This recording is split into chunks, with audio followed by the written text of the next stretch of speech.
اولا اعماله كلها فساد لمحبه الفساد، يعني يطلع الفاسد في الاخر هو الرابح، يطلع لي العماره في السفاره في العماره في النهايه بيقول لي رساله ان علاقتنا باسرائيل هي اللي هتكون افيد.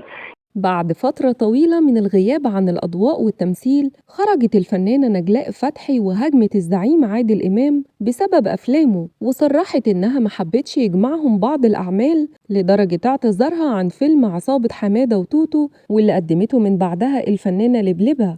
مرة عادل إمام زمان كلمني وقال لي إحنا طالعين نعمل مسرحية مش عارفة إيه في أسيوط، سوهاج، حاجة المهم يعني في الصعيد،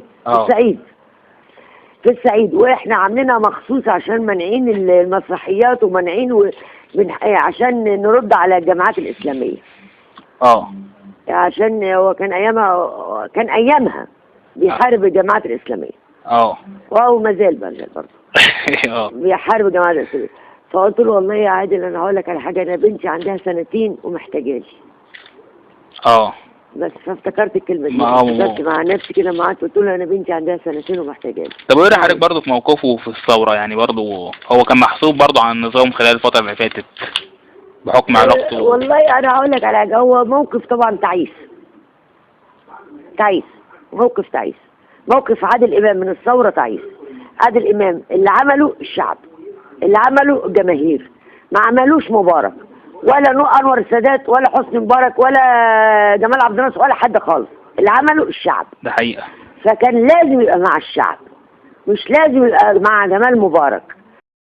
يعني يا عادل يا امام اللي عملك الشعب، اللي دفع فيك تذكره ووصل اجرك للملايين الشعب، فكان لازم يبقى ليك موقف او لا موقف.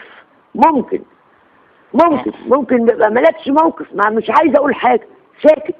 هو هاجم الاول وبعدها انما في الاول، لا قبل حتى في الاول تقعد تمدح في جمال مبارك وتقعد تشكر فيه وتقعد تمدح في حسني مبارك، ده مش مطلوب منك. انت بتمسح جوخ لمين؟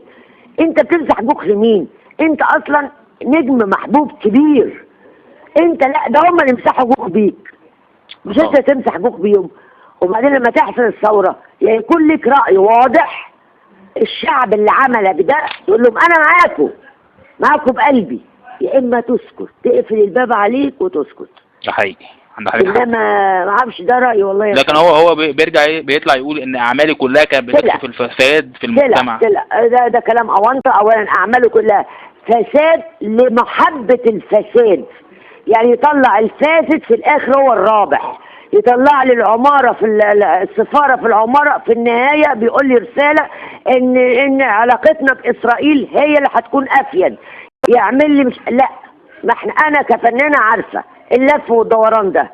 اطلع لك الفاسد بقى معاه 1,000,000 جنيه وهو ده اللي بيحكم البلد، فتحبه ويقول لك انا بحاربه ويشتمه، وماله؟ ما تشتم شويه بس. في النهايه قفت الشاشه على ايه؟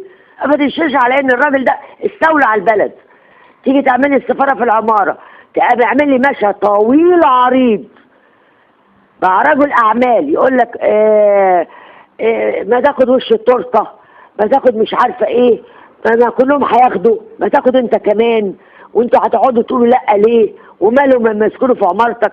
انت لو فاكر الفيلم. فاكره طبعا. طيب خلاص، يعني انت بتديني العسل المر. فهمت. هو عمل كده، يعني انا عشان فنانه فاهمه وعمل ايه. طبعا. لكن يقول لك انا اصل كنت بعمل فساد، لا ما كنتش بعمل فساد. زمان في السبعينيات كنت بتعمل. الواد الغلبان رجب وشعبان ورمضان كنت بتعمل. الغلبان اللي هو بيتضرب على قفاه وبيبقى مظلوم وبيبقى عايز الحق. انما بعد كده في الثمانينات